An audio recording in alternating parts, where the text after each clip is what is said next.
Timnas Indonesia kembali menunjukkan performa solid di kualifikasi Piala Dunia 2026 dengan menahan imbang raksasa Asia, Australia, di Stadion Utama Gelora Bung Karno. Hasil ini menjadi pencapaian yang patut dibanggakan bagi skuad Garuda, sementara bagi Australia, hasil ini justru menambah tekanan. Pertandingan yang berlangsung pada Selasa malam, 10 September 2024, berakhir dengan skor 0-0. Bagi Indonesia, hasil ini menjadi modal penting setelah sebelumnya berhasil menahan imbang Arab Saudi 1-1. 2 poin dari 2 pertandingan menghadapi tim-tim besar, tentu memberikan kepercayaan diri tinggi bagi pasukan Shin Tae-yong. Namun, bagi Australia, 1 poin dari Jakarta adalah sebuah kekecewaan. Tim yang dijuluki The Socceroos ini datang dengan ambisi 3 poin setelah secara mengejutkan kalah 0-1 dari Bahrain pada laga perdana. Pelatih Australia, Graham Arnold, menyatakan rasa kecewanya usai pertandingan, terutama karena timnya gagal memanfaatkan peluang yang ada. Arnold menyebut hasil imbang melawan Indonesia bukanlah bencana, namun ia mengakui ada banyak hal yang perlu dievaluasi oleh timnya. Australia kini terdampar di posisi kelima klasemen sementara grup C dengan hanya mengoleksi 1 poin dari 2 laga. Kondisi ini tentu membuat mereka harus bekerja keras di sisa pertandingan, termasuk laga krusial melawan Cina dan Jepang bulan depan. Dengan tekanan yang semakin besar, Australia harus segera bangkit jika ingin menjaga asa mereka menuju Piala Dunia 2026. Sementara itu, Timnas Indonesia akan terus berjuang dalam upaya mencuri poin di laga-laga berikutnya. Kiper Timnas Indonesia, Martin Paes, mengaku tidak khawatir dengan proses adaptasinya di skuad Garuda. Salah satu alasan utamanya adalah dukungan dari rekan setimnya, Sandy Walsh. Jelang latihan di Stadion Madia, Minggu, 8 September 2024, Paes mengungkapkan bahwa Sandy Walsh adalah mentornya selama proses adaptasi. Bukan hanya di lapangan, tetapi juga dalam belajar bahasa Indonesia, Sandy selalu ada untuk membantunya. Selain menggunakan buku sebagai referensi, Paes mengandalkan Sandy sebagai mitra belajar. Hubungan dekat mereka membuat Paes merasa nyaman dan lebih cepat memahami karakter Timnas Indonesia. Pada laga melawan Arab Saudi, Sandy Walsh dan Martin Paes menunjukkan penampilan gemilang. Sandy berhasil menjadi salah satu bek yang sukses menghentikan serangan-serangan lawan, sementara Paes tampil sebagai pilar utama di bawah mistar gawang. Paes melakukan 2 penyelamatan luar biasa, termasuk menggagalkan penalti dari Salem Al-Dausari dan tendangan jarak dekat Feras Albrikan, yang memastikan hasil positif bagi Timnas Indonesia. Dengan dukungan dari Sandy Walsh, Martin Paes semakin percaya diri menjalani perannya di Timnas Indonesia. Kapten tim Australia, Matthew Ryan, memberikan komentar jelang laga krusial melawan Timnas Indonesia pada babak ketiga kualifikasi Piala Dunia 2026 zona Asia. Matthew Ryan, penjaga gawang berpengalaman yang kini bermain untuk AS Roma, mengingatkan timnya untuk tidak meremehkan kekuatan Timnas Indonesia. Meski pernah mengalahkan Indonesia 4-0 di Piala Asia 2023, Ryan menilai kali ini situasinya berbeda. Pada awal tahun ini, kedua tim pernah bersua di babak 16 besar Piala Asia 2023. Kala itu, Timnas Indonesia harus takluk dengan skor telak 0-4. Namun, Ryan menegaskan bahwa laga kali ini tidak akan mudah bagi Australia, terutama karena perubahan signifikan dalam skuad Indonesia. Ryan mencatat bahwa aroma Belanda di Timnas Indonesia kini semakin kuat. Pada pertemuan sebelumnya, ada 6 pemain diaspora dari Belanda yang memperkuat Indonesia, seperti Mark Klok, Sandy Walsh, dan Shane Patinama. Kini, jumlah tersebut bertambah dengan kehadiran pemain-pemain seperti Nathan Choeaon, Jay Idzes, dan Martin Paes. Ryan yang pernah bermain di Belanda bersama AS Alkmaar, menyadari betul kualitas sepak bola Belanda. Ia menyoroti bagaimana pemain-pemain asal Belanda sangat mengandalkan teknik dan permainan modern, yang bisa menjadi ancaman nyata bagi Australia. Kami tahu bahwa mereka akan memiliki kualitas yang dapat merugikan kami jika kami tidak bermain dengan baik, ujar Ryan.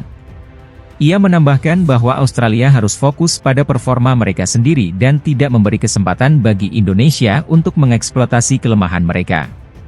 Laga antara Indonesia dan Australia ini tentu akan menjadi pertarungan sengit yang tidak boleh dilewatkan. Kita nantikan bagaimana jalannya pertandingan pada Selasa malam nanti di Stadion Gelora Bung Karno. Terus ikuti perkembangan terbarunya hanya di sini. Persiapan timnas Indonesia menghadapi Australia di kualifikasi Piala Dunia 2026 menjadi semakin menarik. Pasalnya, skuad Australia mengalami perubahan mendadak menjelang laga penting ini.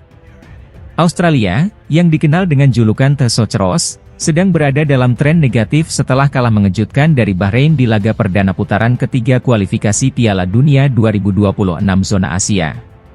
Di pertandingan tersebut, mereka juga harus kehilangan striker Kusini Yengi akibat kartu merah.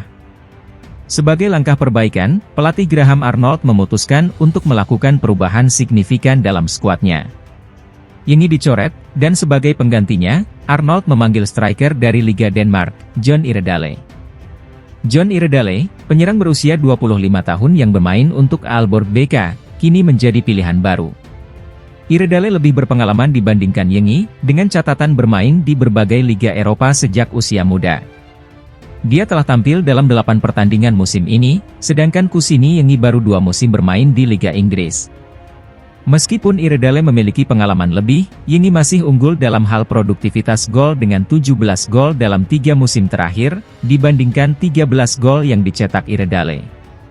Timnas Indonesia akan menghadapi Australia di Stadion Utama Gelora Bung Karno pada Selasa, 10 September 2024. Lini belakang Garuda harus ekstra waspada menghadapi penyerang baru The Socceroos. Hasil imbang 1-1 antara Timnas Indonesia dan Arab Saudi di laga pertama putaran ketiga kualifikasi Piala Dunia 2026 telah mengejutkan banyak pihak.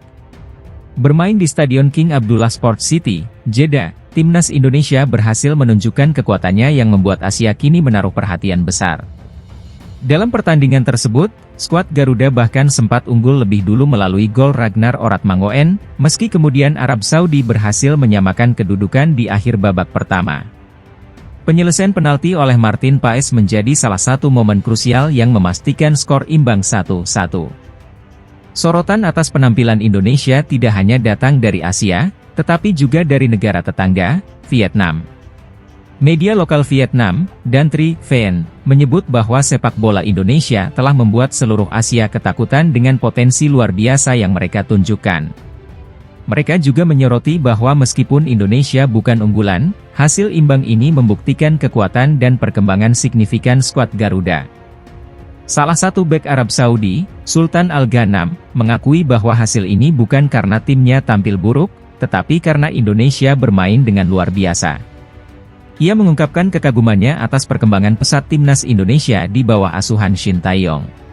Pelatih Timnas Indonesia, Shin Tae-yong, tidak bisa menyembunyikan rasa puasnya setelah anak asuhnya berhasil meraih hasil imbang 1-1 melawan Arab Saudi di laga perdana grup C kualifikasi Piala Dunia 2026.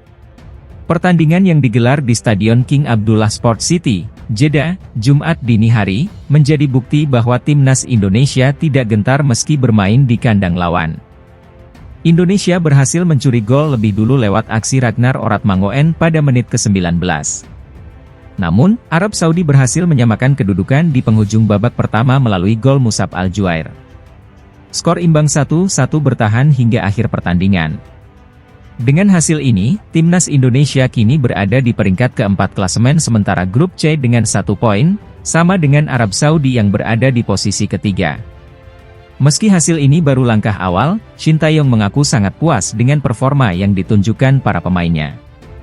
Pelatih asal Korea Selatan ini menekankan bahwa kepercayaan yang ia berikan kepada para pemain dibalas dengan penampilan yang solid. Shin menegaskan bahwa Timnas Indonesia memiliki tujuan yang jelas di putaran ketiga kali ini.